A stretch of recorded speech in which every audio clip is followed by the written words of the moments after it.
मनुष्य जब इस संसार को छोड़कर जाता है, इसके मध्य का काल जीवन कहलाता है। और इस जीवन में संघर्ष तो करना ही पड़ता है, कभी शिक्षा के लिए, कभी काम के लिए, कभी वास्तविक युद्ध करना पड़ता है। किंतु इस संघर्ष का सामना करने के लिए प्रकृति ने हमें एक और गुण भी भेजा, प्रयास। कभी किसी छोटे बालक को देखा, न कुछ बोल पाता है, ना कुछ समझ पाता, किंतु अपने घुटनों के बल पर समस्त आंगन नापने का प्रयास करता, खड़ा होता, गिरता, फिर खड़ा होता और अंततः वो चलना सीख ही जाता, क्योंकि वो अपने मन से नहीं हारता। जीवन में युद्ध क्षेत्र कई आएंगे, कभी कभी हार का सामना भी करना होगा, किंतु हारता केवल वो है जो मन से हार जाता है।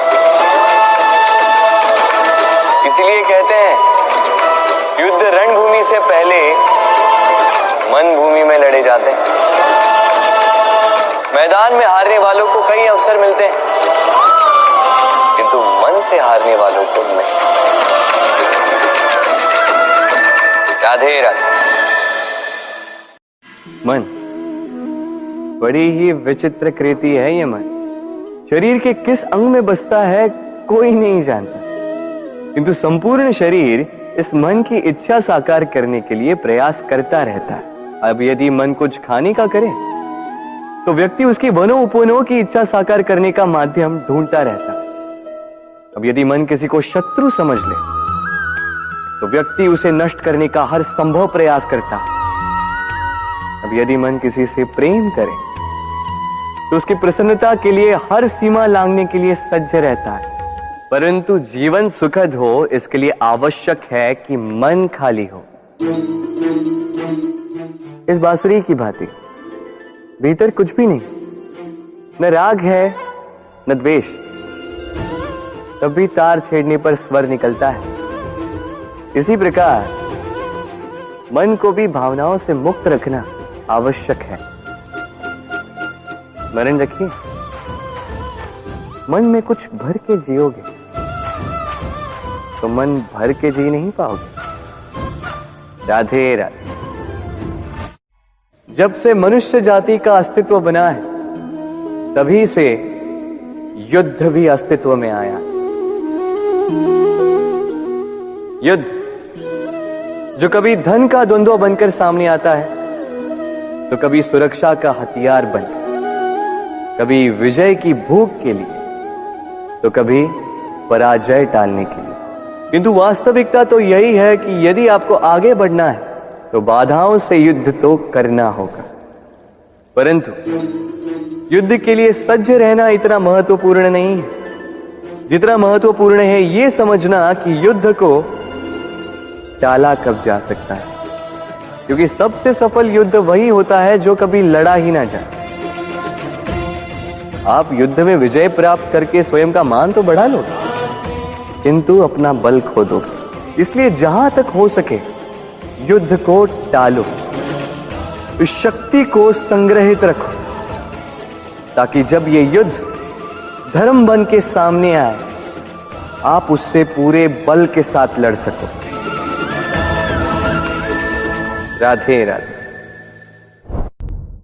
संसार में सबसे बड़ी शक्ति क्या है? अब आप में से कुछ कहेंगे शस्त्र की, कुछ कहेंगे शास्त्र की, कोई कहेगा बुद्धि की, तो कोई कहेगा बल की। किंतु ये सब अधूरे हैं।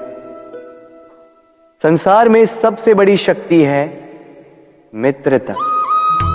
यदि सच्ची मित्रता प्राप्त हो जाए तो वही सबसे बड़ा धन है। जब आप कठिनाइयों में होंगे तो मित्रता शस्त्र बनकर सहायता करेगी। मार्ग भटक जाओगे तो मित्रता शास्त्र बनकर आपको राह दिखाए। षड्यंत्र में फंस जाओगे तो बुद्धि बनकर बाहर निकालेगी। अकेले हो जाओगे तो ममता बनकर साथ निभाएगी। तो यदि इस संसार में कुछ कमाना है तो धन नहीं, मित्रता कमाओ। और स्मरण रखिएगा, यदि इस संसार में मित्र बनाना आपकी सबसे बड़ी दुर्बलता है, तो आप इस संसार के सबसे शक्तिशाली प्राणी हैं। राधे राधे। मनुष्य का स्वभाव है कमाना, संग्रह करना, फिर चाहे वो धन हो, नाते हो, संबंध हो या हो प्रसन्नता। परंतु क्या आपने कभी सोचा है, नियति ने यह संग्रह करने की प्रकृति मनुष्य में क्यों डाली? एक बीज से पौधा पनपता है, उसके भोजन से फल संग्रहित होता है। क्यों? इसलिए ताकि वृक्ष उसे स्वयं खा सके? नहीं, बल्कि इसलिए ताकि वो भूखे जीवों में बांट सके। अब आप पूछेंगे कि इसमें वृक्ष का क्या लाभ? लाभ है, क्योंकि जो बांटता है वो मिटता नहीं। जो फल ये जीव खाते हैं वो उसके बीजों को वातावरण में बिखेर देते हैं, जिससे जन्म लेते हैं नए वृक्ष। उसकी जाति, उसका गुण, उसकी मिठास अमर हो जाती है। इसलिए स्मरण रखिएगा, अमीर होने के लिए एक एक क्षण संग्रह करना पड़ता है, किंतु अमर बनने के लिए एक एक कण बांटना पड़ता है। राधे राधे।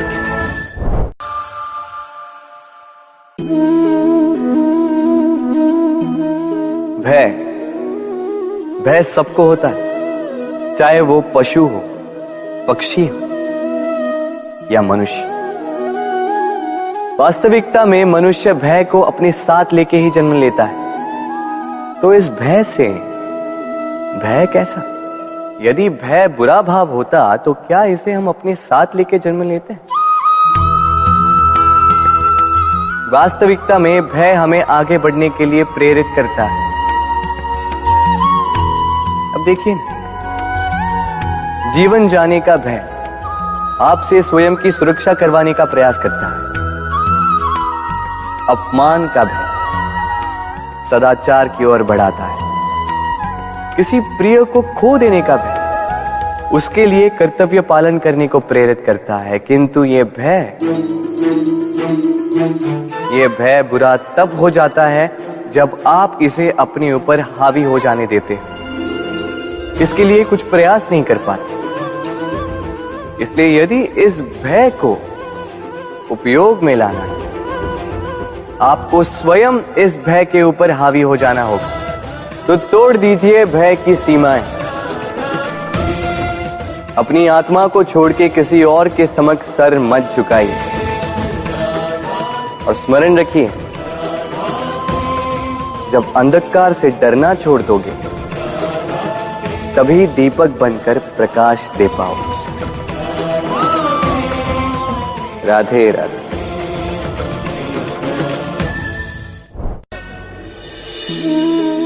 प्रेम संसार का सबसे पवित्र बंधन है, पर सच पूछो तो ये बंधन से मुक्ति है, स्वतंत्रता है।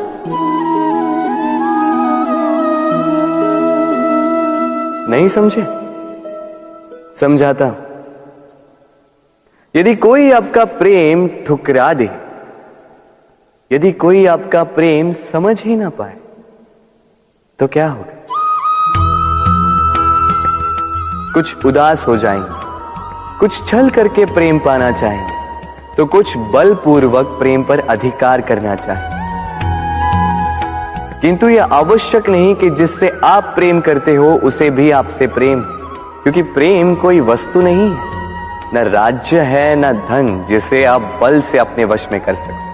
प्रेम वो शक्ति है जो आपके लिए हर बंधन तोड़ सकती है, किंतु स्वयं किसी बंधन में नहीं फंसती। तो जिससे भी आप प्रेम करते हो उसे स्वतंत्र छोड़ दीजिए, क्योंकि स्वतंत्रता ही वो भाव है जो जीव को सबसे अधिक प्रिय है। प्रेम सच्चा होगा तो उसे अवश्य समझ में आए। तब तक के लिए निस्वार्थ भाव से प्रेम कीजिए। स्वार्थ हट जाएगा तो प्रेम आ ही जाएगा और मन प्रसन्न होकर बोलेगा, राधे राधे।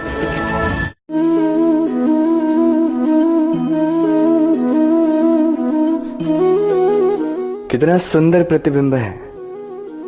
इसका कारण क्या है? मेरा रूप सुंदर है या ये जल स्वच्छ है?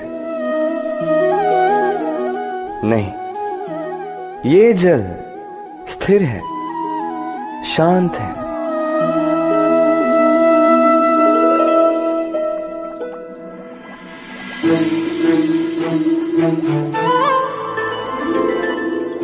अंतर देख रहे हैं आप? वही जल है, वही रूप है, किंतु ये स्थिर नहीं है, शांत नहीं है, और इसी कारण मैं अपना प्रतिबिंब इसमें नहीं देख पा रहा हूं। क्रोध के साथ भी यही होता है। यदि आप स्थिर हैं, शांत हैं, तो आप आपकी आत्मा को देख, सुन और समझ पाओगे, किंतु क्रोध इस आत्मा की पुकार को पी जाता है। इसलिए अपने क्रोध पर वश रखें। कहीं ऐसा ना हो कि मूर्खता के कारण जन्मा ये क्रोध आपको पश्चाताप के अंत तक ले जाए। जीवन है तो लक्ष्य तो होंगे। यदि लक्ष्य है तो मार्ग तो होंगे। यदि मार्ग है तो बाधाएं तो आएंगी। और इसी पर निर्धारित है कि हम जीवन में सफल होंगे या असफल, यश के भागी होंगे या तिरस्कार की। मान लीजिए आपको एक कार्य करना, आपको पर्वत पर चढ़ना। अब मार्ग के फिसलन आपको कई बार गिराए, चट्टाने आपको कई बार चोट दें। अब ऐसे में करेंगे क्या? सामान्य व्यक्ति चुनता है प्रतिकार, उस पर्वत को ही नष्ट कर देने का विचार करता है, उसकी नींव को ही खोद देने का विचार करता, किंतु पर्वत को तो कोई नष्ट ना कर पाए। तो असफलता के साथ साथ अपयश का भी भागी बन जाता है। दूसरा मार्ग है परिवर्तन। यदि आप उस पर्वत को खोदने के स्थान पर उस पर सीढ़ियां बना दें तो आप भी उस पर्वत पर चढ़ सकते हैं, कोई और भी उस पर्वत पर चढ़ सकता है, आने वाली पीढ़ी भी उस पर चढ़ सकती है, और यही आने वाली पीढ़ी सदा आपका यश गाएगी। इसलिए जीवन में प्रतिकार नहीं, परिवर्तन चुनो। बदला नहीं, बदलाव चुनो। आपकी ये बाधा आपकी मित्र बन जाएगी। राधे राधे।